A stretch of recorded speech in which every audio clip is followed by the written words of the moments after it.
Welcome to RCCO On Air, Season 4. Let's explore owners' corporations and how they shape our communities. Deeker Owners Corporation 728916M 2025 VCAT looks at who has the authority to approve changes to the external appearance of a lot in a managed development. The case involved a townhouse owner who wanted to repaint the exterior of her home from light gray to a darker gray.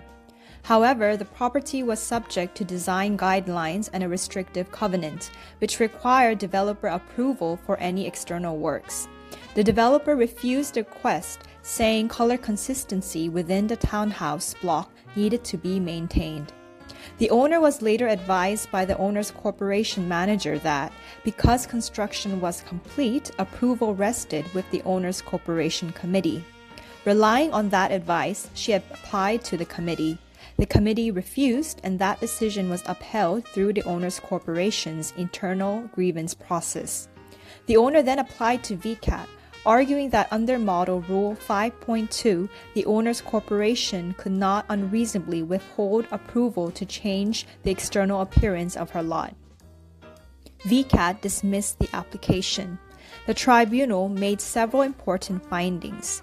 First, two separate approvals were required: approval from the developer under the restrictive covenant and design guidelines, and approval from the Owners Corporation under Model Rule 5.2.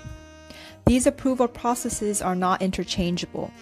Second, the Owners Corporation could not approve a change that the developer had already refused, because doing so would place the owner in breach of the restrictive covenant.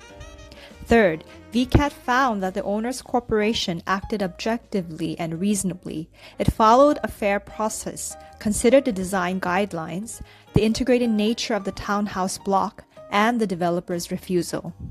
The key takeaway is this: if your property is subject to design guidelines and a restrictive covenant, approval from the Owners Corporation alone is not enough. If developer approval is required and refused, any Owners Corporation approval cannot override that decision. This case is a reminder to always check who actually has legal authority before relying on informal advice, even when that advice comes from a managing agent.